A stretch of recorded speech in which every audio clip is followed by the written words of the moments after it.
Teman-teman, saat ini dunia sastra, terutama urusan novel remaja, sedang mengalami apa yang disebut malais judul. Kalau kita sering keluyuran ke penerbit-penerbit digital atau yang kita biasa sebut platform, maka kita akan ketemu judul yang lucu-lucu, judul novel yang lucu-lucu. Aku terpaksa dinikahi CEO ganteng,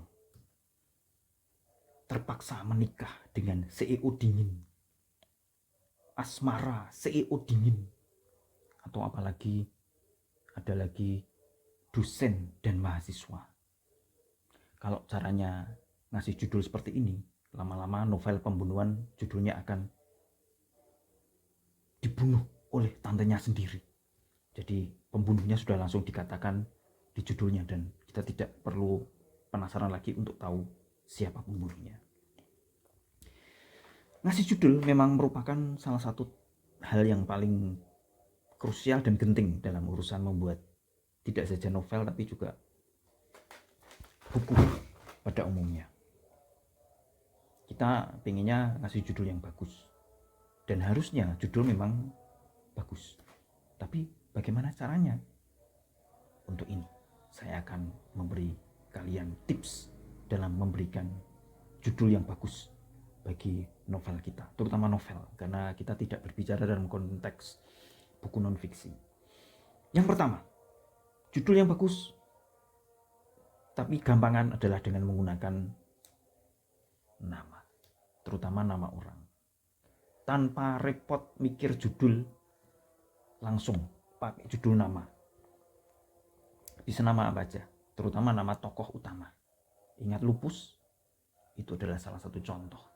Ketika judul dengan cara gampang dipasang dan langsung bisa menarik perhatian.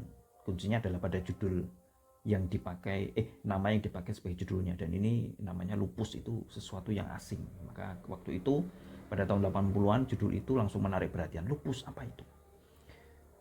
Nama lain adalah yang bisa dipakai nama tempat, nama kota, nama kafe. Lupus dibuat oleh Hilman, dan Hilman juga pernah membuat satu lagi novel dengan judul yang gampang tapi bagus, Cafe Blue. Jadi kalau pakai nama itu tadi adalah biasanya adalah tokoh utamanya, maka nama tempat adalah tentu saja latar lokasi yang dominan kita pakai dalam satu cerita tersebut. Dulu pada tahun 90-an ada banyak opera sabun. Kalau sekarang di sini sinetron itu yang menggunakan judul nama tempat. Ada Knots Landing, ada Santa Barbara, ada Falcon Crest, yang semua adalah nama-nama tempat. Dan mengapa tempat-tempat itu dipakai sebagai judul? Karena hampir seluruh kejadian terjadi di situ, di sebuah kota yang bernama Peyton Place, di pantai yang bernama Santa Barbara, dan di sebuah perkebunan anggur yang bernama Falcon Crest. Saya sendiri juga pernah memakai nama orang sebagai judul, yaitu di novel Mara. Ini saya tambahi dengan subjudul yaitu Diktator, Eksim, dan Cinta yang Nayal-Nayal. Ini juga waktu itu saya juga memang tidak mau repot untuk ngasih judul, langsung saja Mara. Ini nama tokohnya memang Mara, Asmara. Yang kedua, menunggu ilham. Jadi tipsnya adalah banyakin berdoa dan pelihara hubungan baik dengan Tuhan. Nanti akan dikasih ilham judul-judul yang luar biasa. Misalnya kita tahu ada judul dilarang bernyanyi di kamar mandi. Itu mungkin Senogumi Raji Dharma pas nongkrong dan kemudian mendapatkan ilham, oh iya, dilarang menyanyi di kamar mandi. Kemudian ada lagi dari dia, ada yang berjudul Sepotong Senja untuk Pacarku. Itu juga mungkin dia lagi ngetik, lagi nunggu bis kota lewat, terus tahu dapat ilham judul itu. Oh iya, bagus. Saya sendiri juga pernah mendapatkan ide judul yang berupa ilham dadaan, yaitu ini, Say No to Love. Ini yang dari edisi Doktor sih. Ini dari edisi yang cetak ulang dengan cover baru. Say No to Love ini ketemu tahu-tahu ada gitu aja. Jadi kayak dapat ilham. Ini ilhamnya muncul dari slogan polisi "Say no to drugs". Terus saya plesetkan karena pada saat itu saya belum pacaran. Saya pacaran setahun setelah itu. Buku ini terbit 2007 dan saya pacaran setahun setelah itu. Saya sedang tidak ngurusi urusan cinta, maka "Say no to drugs" saya plesetkan menjadi "Say no to love". Kenapa tidak pakai judul "Say no to love"? Maka kemudian lahirlah buku ini. Jadi kalau yang sering mendapatkan ilham judul di depan itu, kemudian tugasnya adalah membuat cerita yang sesuai dengan judulnya. Ini bisa menjadi suatu proses yang asik. Dan itu nanti kadang-kadang hal seperti itu sering datang pada orang yang sering menulis. Tahu datang aja. Teman saya Kak Budi Mariono pernah dapat judul bagus, "Kotikam aku tepat di jantung". Itu juga menurut ceritanya, itu juga dia waktu dapat ide itu langsung wah, mak betunduk, ada ide, dan kemudian dia menuliskan cerita yang sesuai dengan judul itu. Jadi yang seperti ini memang tidak sering datang, makanya yang perlu kita lakukan adalah perbaiki hubungan dengan Tuhanmu. Nanti Tuhan akan ngasih ide. Jadi rezeki kan tidak harus selalu berupa uang atau mobil, tapi judul yang bagus. Saya waktu dapat ilham judul Kinanti featuring Aransa, itu juga langsung kayak Archimedes yang berteriak "Eureka!" Dapat judul, dan kemudian mencari kata yang tepat, cerita yang tepat untuk judul itu. Dan sekarang yang sedang saya ikutkan Falcon Script Hunt itu skenario, judulnya juga ketemu di depan, yaitu Falling in Latte. Ini kan pelesetan dari Falling in Love. Awas jangan baca judul itu. Itu juga judulnya ketemu, baru kemudian saya mencari cerita-cerita yang pas untuk judul itu. Yang terakhir, tips ketiga, judul itu biasanya kalau mau lebih gampang lagi ketemunya di belakangan, dan itu biasanya seperti itu. 90% kasus judul yang bagus itu ketemunya di belakang. Setelah kita ngetik di laptop atau di HP dan kita tamatkan cerita dalam 75.000 atau 100.000 kata, selesai ditulis baru kita judul, iya judulnya ini.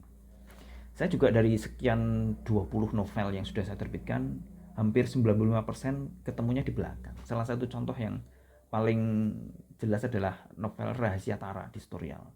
Itu ketika saya mulai ngetik, saya nggak tahu judulnya apa. Terus cuman saya kasih tahu, cuman saya kasih judul, nama filenya itu novel detektif. Novel detektif gitu aja, karena saya nggak tahu judulnya apa. Baru belakangan saya setelah naskah selesai saya tulis, dan pada saat mengedit itulah judulnya ketemu. Tokoh yang terbunuh di situ namanya Tara. Dan kemudian kenapa tidak dikasih judul Rahasia Tara? Karena memang pembunuhan Tara itu di latar belakangnya begitu banyak rahasia besar yang disimpan oleh si Tara, yang kemudian ditemukan satu demi satu oleh si tokoh utamanya, yaitu Dini. So, kita mengerti mengapa judul-judul di platform itu rata-rata lucu-lucu, karena maksa bikin judul ketika mulai nulis. Kita tahu kan bahwa di platform itu pengarang boleh nulis ongoing, artinya kita baru nulis 3 bab langsung dikasih ke editor dan mereka memberikan kontrak eksklusif, lalu kita baru ngetik sambil jalan sampai tamat. Dalam logika bahwa judul itu biasanya baru ketemu belakangan, maka tidak aneh para pengarang di platform itu pada kepayahan soal judul, karena pada saat ngetik itu dia belum tahu judulnya apa.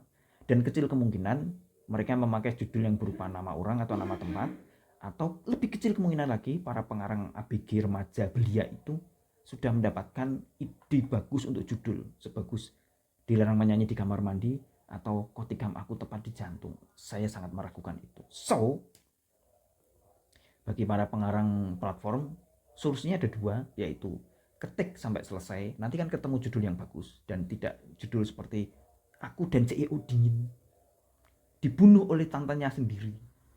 Tidak akan menemukan judul seperti itu, tapi setelah selesai diedit bagus rapi, nanti judul akan langsung ketemu dengan sendirinya. Atau meminta kepada editor untuk diberi kesempatan mengubah judul yang bagus, yang nanti baru ketemu belakangan setelah naskah selesai diketik.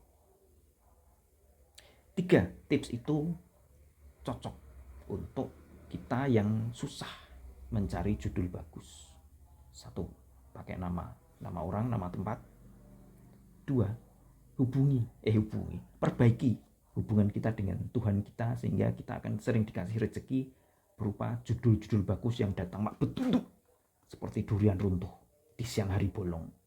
Dan 3, just ketik saja, nanti kan judul ketemu dengan sendirinya di bagian belakang. Seperti itu beberapa tips untuk membuat judul yang bagus. Dan jangan lupa untuk tetap ada di dunia buku, mencintai buku, membaca buku, menulis buku. Dan tentu tidak lupa pula untuk tetap nge-like dan subscribe channel Wiwin Bintarto YouTube channel. Bagi para penulis, tunggu acara Kata Wiwi yang kalau nggak ada aral melintang akan diupdate atau ada episode baru setiap hari Kamis. Itu dulu dari saya. Laksanakan tips dan triknya tadi itu. Dan kalau ada yang kurang jelas bisa ditanyakan lewat sini di komentar di YouTube sini, atau menghubungi saya lewat medsos.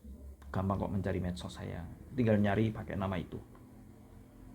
Oke, saya Wiwi sign out, dan kita akan kembali ketemu dalam episode berikutnya dari Kata Wiwi.